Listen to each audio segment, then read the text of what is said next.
Today on the Christian Nerds Unite podcast, we're going to talk all about Star Wars Visions, and we'll get to that right after this.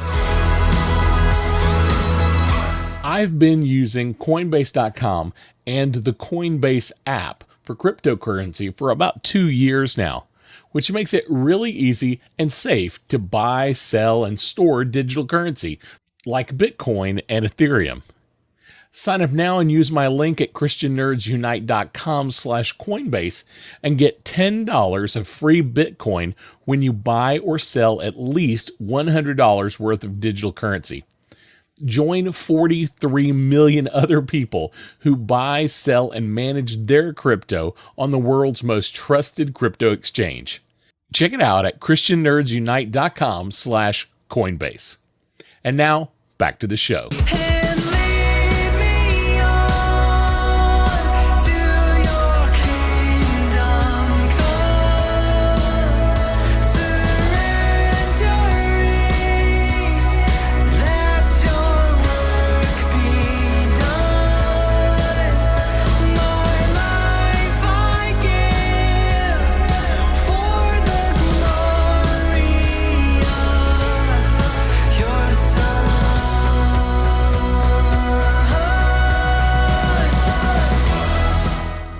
This week, I wanted to talk all about Star Wars Visions and give you my first impressions, as well as maybe give you a reason to check it out if you haven't decided whether or not it's something you're going to watch. But before we get started, I do want to share some scripture with you that I think might be relevant. Let's start with Psalm 68, 4-6. Sing to God, sing in praise of his name. Extol him who rides on the clouds. Rejoice before him, his name is the Lord. A father to the fatherless, a defender of widows, is God in his holy dwelling. God sets the lonely in families. He leads out the prisoners with singing, but the rebellious live in a sun-scorched land. And Romans 8:15-17. The spirit you received does not make you slaves, so that you live in fear again. Rather, the Spirit you received brought about your adoption to sonship, and by him we cry, Abba, Father. The Spirit himself testifies with our spirit that we are God's children. Now, if we are children, then we are heirs, heirs of God, and co-heirs with Christ, if indeed we share in his sufferings, in order that we may also share in his glory. Notice both of these scriptures talk about family in one way or another. Psalm 68 says, God set the lonely in families. This could be an idea of people being placed in community that become like family, even though they're not blood relatives.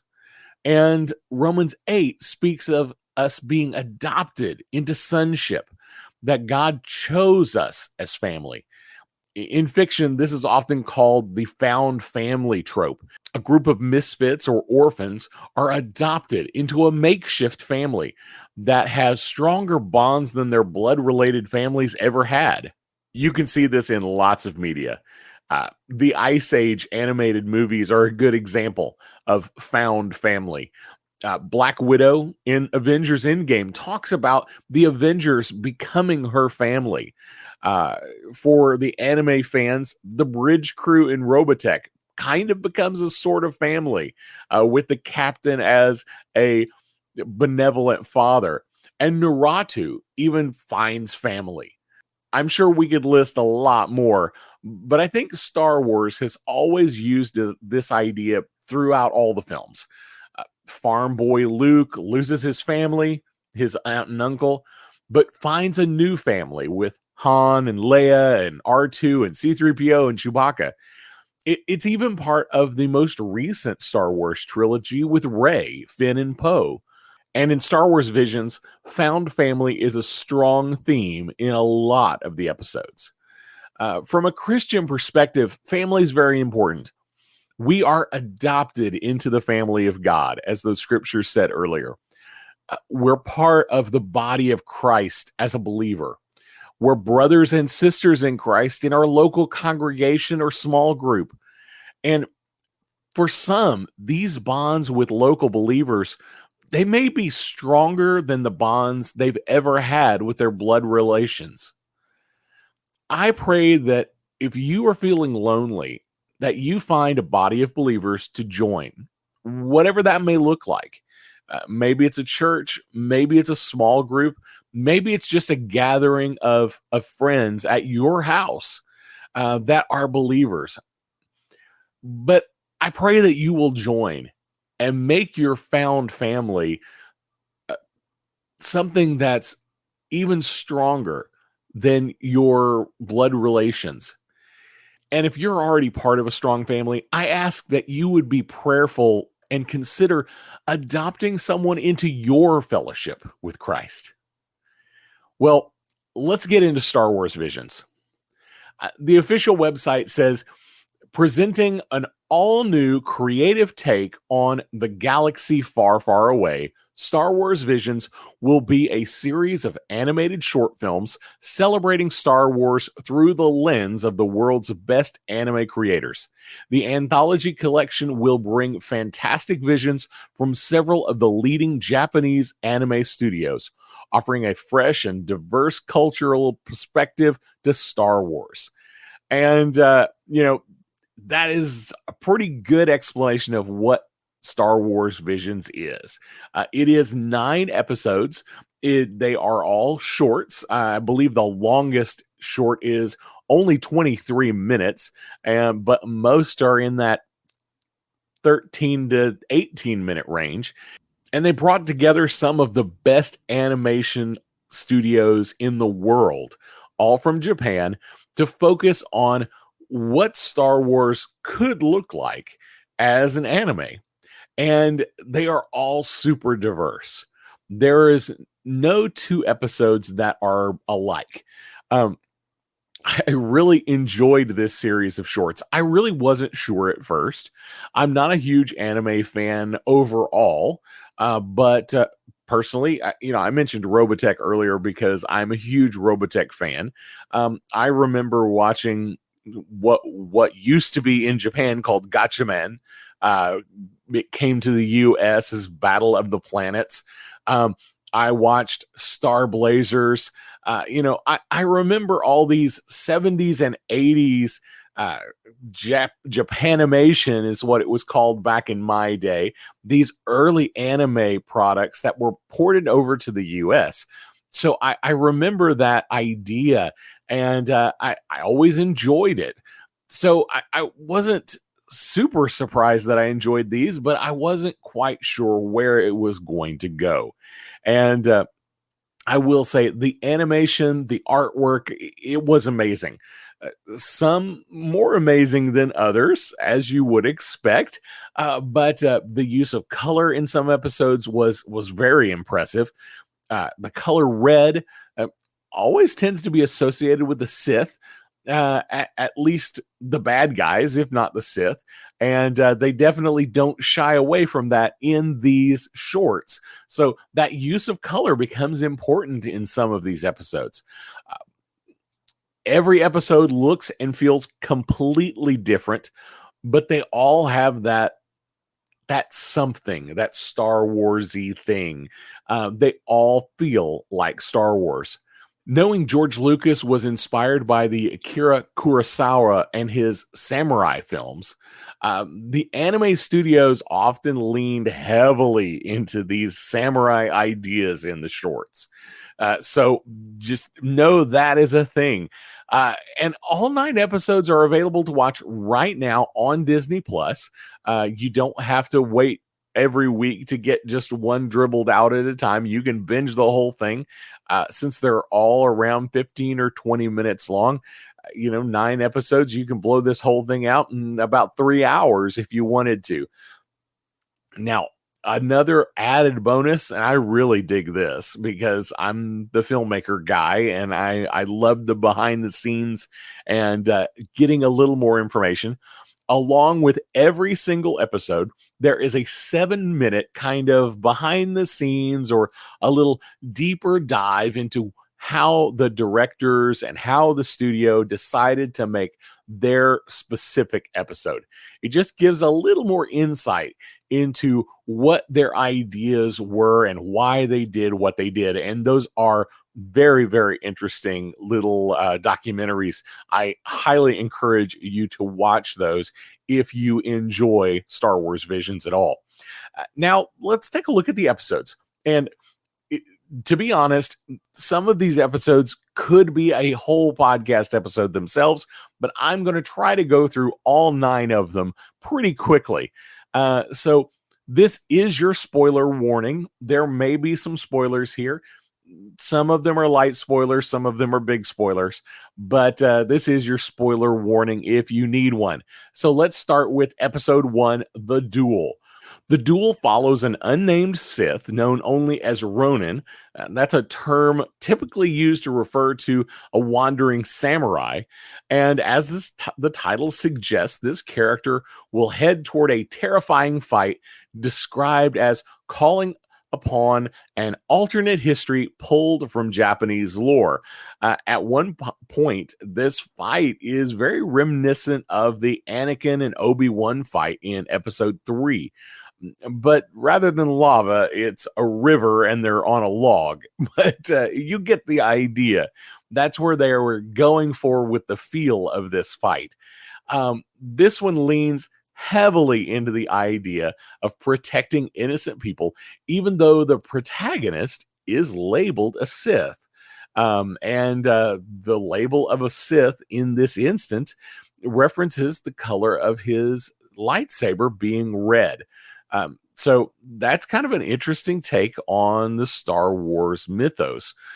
In fact, every one of these episodes leans heavily on that a Sith will only use a red lightsaber, or a Sith's lightsaber will only be red, depending on which episode that you're looking at. And we'll get to more of that here in a little bit.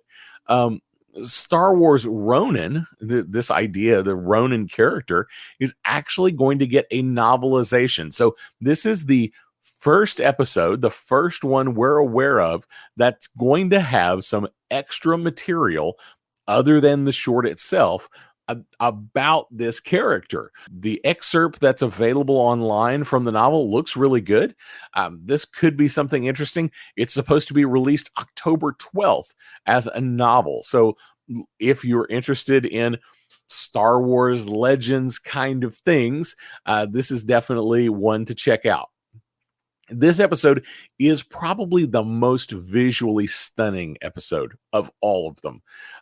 The animation style is completely different than any of the others. It's basically black and white, and color is only used sparingly and for very important, impactful additions. This could totally be a series of its own if it wanted to be. The production quality is amazing, and honestly, this is probably one of the best produced of the 9 shorts. The story is very straightforward. There's nothing spectacular in the story, but it does make use of some interesting ideas, and we see some special lightsaber items. One particular, we get a lightsaber umbrella, which is kind of weird, but they're allowed to play in the Star Wars sandbox. So they were able to create things that we wouldn't have expected. Absolutely a great episode. Episode 2, let's look at Tatooine Rhapsody. Now, the information says Tatooine Rhapsody takes us back to Tatooine and Mos Espa Circuit, home of pod racing. But instead, there's a rock concert. And in a lot of the information that I had read beforehand, this one was listed as a rock opera.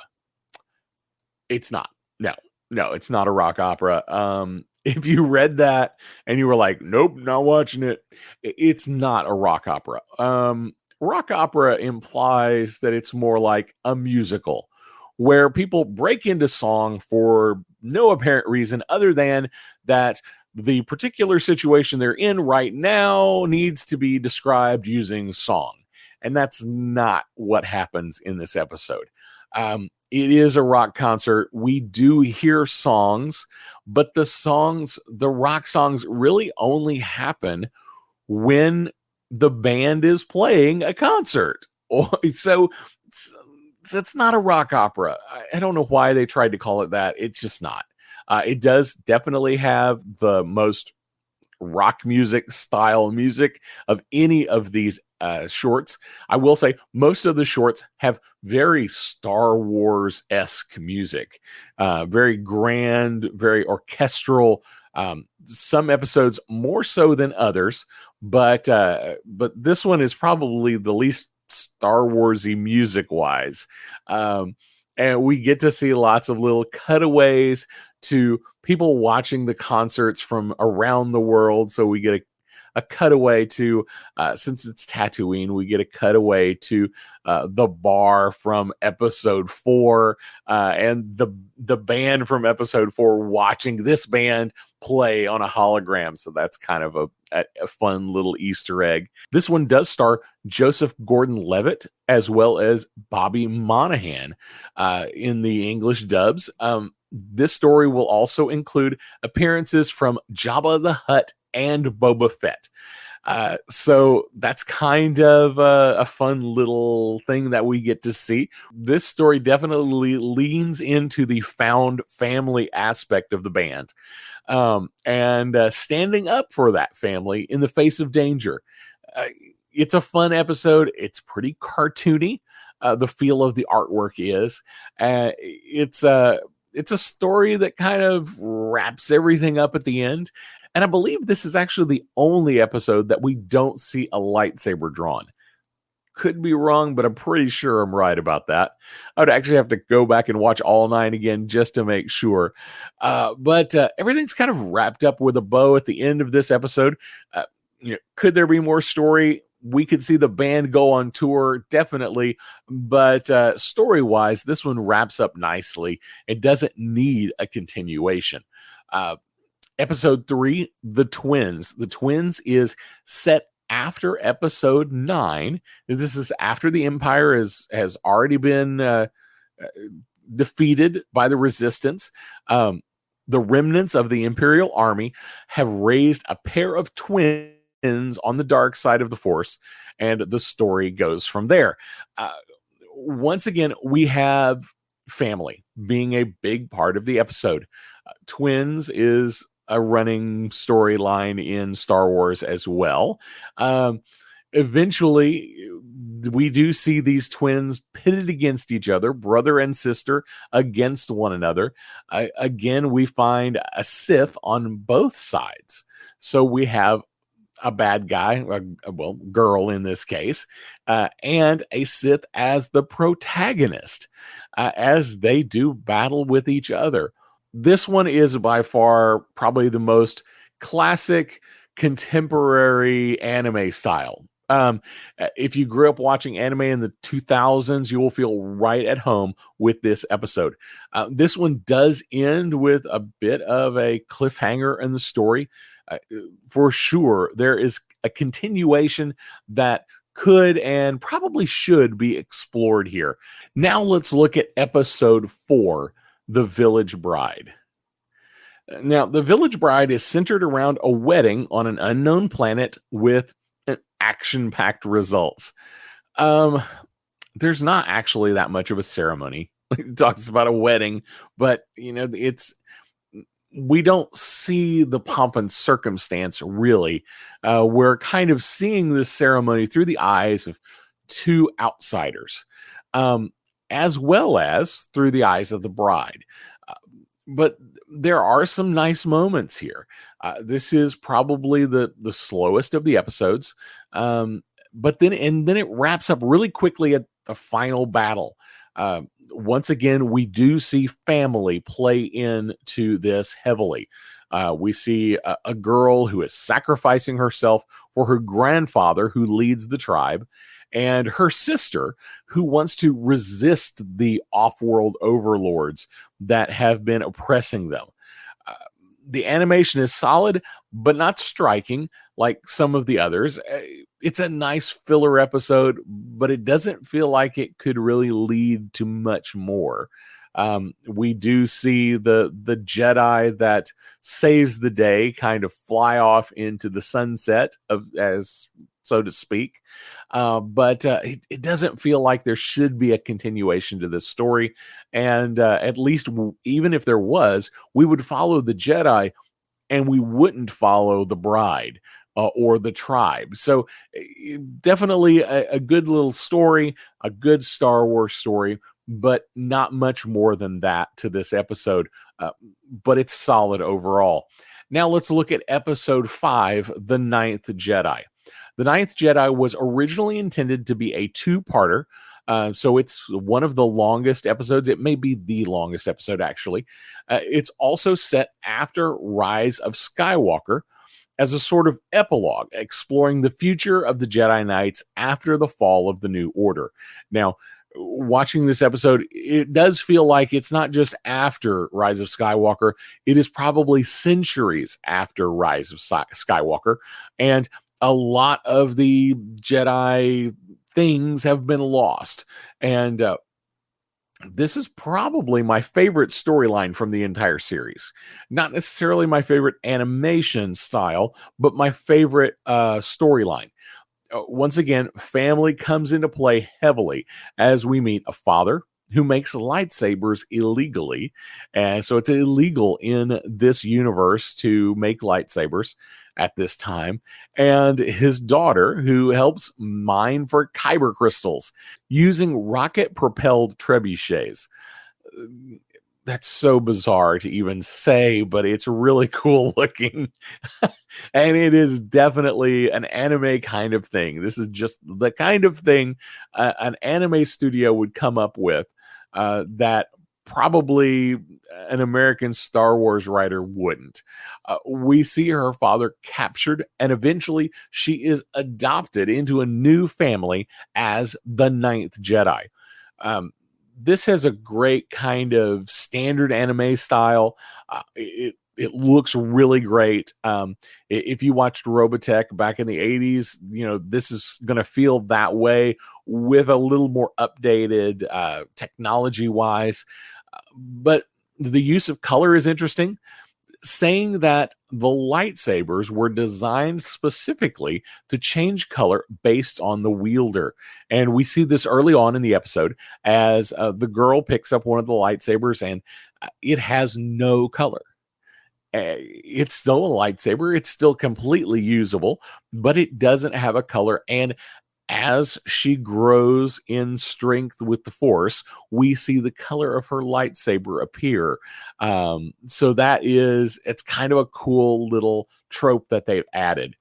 This color revealing the power or the mentality of the Jedi wielding it also reveals hidden Sith, as some of them pick up lightsabers for the first time. Because in this world, in this galaxy, in this universe, so to speak, none of the current Jedis have lightsabers, and very, very few people know how to make them. And the Jedi themselves don't know how to make them. So they have to acquire them. So this is an interesting idea that as they pick them up, they ignite the lightsabers, and several of them are actually Sith in disguise.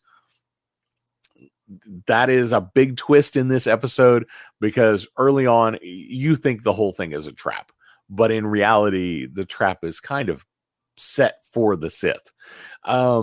This story definitely lends itself to more adventures in the search for her father, with the 9 Jedi that arrive and that get together at the end. I would love to see more of this story. I think it could be really, really good. This is the kind of story that Star Wars animation is really good at telling. I think it could be great. Episode 6, TOB1 or 2B1. So we've got this name, TOB1 or 2B1. T Obi-Wan. So we've already got Obi-Wan in the name of the title of the show. Well, that's also the title of the main character. This one definitely has the art style, and the characters are very reminiscent of the Astro Boy cartoon way back in the day. It's a feel-good story. The beginning is very lighthearted and fun, but it definitely takes a darker turn about midway into the episode. Now, this is definitely a Pinocchio story.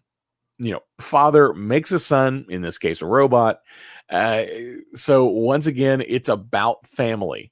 And then the robot wants to be a Jedi. And basically becomes one in the end. I'm a real boy kind of story. And even the father, as a Force ghost, later on, reveals that the true name of T Obi-Wan is Toby. So it is kind of a fun little Pinocchio story with some dark twists. I'm not a fan of this art style necessarily, but it was interesting, and it definitely fit the story properly. It is much different than the rest, and but I don't feel like this story could go much further. Could we see Toby's adventures? Yes. Do we need to? I don't know that we need to. The story itself kind of wraps itself up. And because we see the entire progression of Toby, we see Toby as wanting to be a Jedi, but he isn't.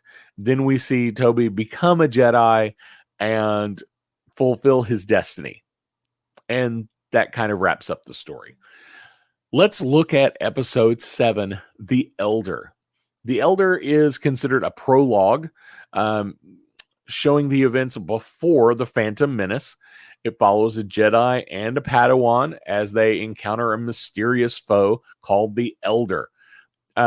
David Harbour of Marvel and Stranger Things fame is one of the voice actors in this episode.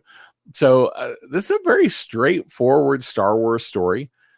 Jedi finds out about a Sith, and he and his Padawan go to fight him. But in a little bit of a reversal from most Star Wars movies, in most Star Wars movies, we see the master fail in some way, or the master allow himself to fail, depending on how you look at it, and then the Padawan eventually overcoming the bad guy. So, episode 1, we see Qui-Gon Jinn fail, but then we see Obi-Wan come to the rescue and kill the villain. And then later on in episode 4, in A New Hope, we see Obi-Wan die at the hands of Darth Vader, but eventually we do see Luke overcome Darth Vader. In this, we see the opposite. We see the Padawan fail, and then the Masters show up to save the day. So that's a little bit of a twist on classic Star Wars. It is a nice, clean story with a good anime look. I'm sure there's more adventures we could have with this Jedi and his Padawan, because the Padawan does survive. But this particular story doesn't really take them anywhere. It's so straightforward. They show up on the planet, they fight the bad guy dies. End of story. So that's all there is to it. There's not much more. Like I said, we could see this Jedi and this Padawan definitely go on to do a lot more, but this particular story doesn't really lead us anywhere. I would not expect, although I don't honestly expect any of these to become anything later, this one's probably one of the least likely. Next, we have episode 8, Lop and Ocho. This is set between Revenge of the Sith and A New Hope. So this is kind of a murky area in Star Wars lore. It follows Ocho, who is the daughter of a space Yakuza family, as she meets Lop, a rabbit hybrid alien who is adopted into the family by the daughter and her father. So this is kind of interesting. We have a rabbit who will eventually kind of become a Jedi of sorts. Um, and we have actually seen this in Star Wars Legends.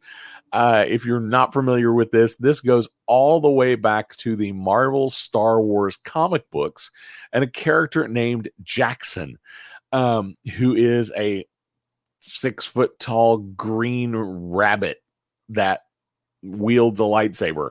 So it's kind of a weird thing that they decided to go with, but she doesn't fit she's not a green rabbit. This is more modernized, but if you're into anthropomorphic animals wielding lightsabers, this one's for you. It's actually very, very well animated and not cartoony at all. My description is a little flippant there, but it doesn't look. It's not what you think when I said that description. It's very well done. It's one of the more serious shorts, actually, and it definitely dives into what family really means. We have a large time jump very quickly into the episode.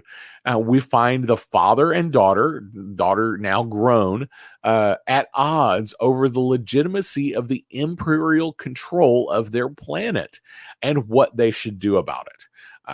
Where the daughter feels like the empire is proper and is doing the right thing, and the father feeling like they should oppose the empire. So after Ocho chooses the empire, we see the father turn to the adopted daughter, Lop, the rabbit hybrid, and give her the family sword, which of course is a kind of lightsaber. And we get to see an epic battle between sisters. This was really a great story, very, very well done, with a bit of a cliffhanger ending, meaning that the battle doesn't quite come to a full conclusion, and we definitely could see this lead to more stories if someone wanted to make them, since we don't see a resolution between the sisters. Now, I mentioned those 7-minute documentaries about each episode. In the documentary for this particular episode, the director suggests that in his mind, one day the sisters would reconcile. He doesn't go into what this would mean, but just the idea that he sees them reconciling makes me kind of want to see what that would look like. And with this particular episode, it was very, very well done. It could really work for future episodes if they wanted to go there. Finally, episode 9, Akakiri. One of the descriptions that has been given for this particular episode is, it could fix the most frustrating part of the Jedi lifestyle, the disavowal of commitment.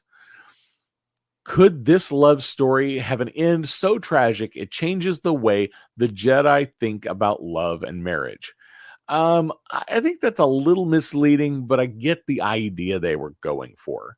One of the nice things about this particular episode is we do get George Takei coming into the Star Wars universe as a voice actor. So that's kind of fun. Star Trek and Star Wars meeting together through animation.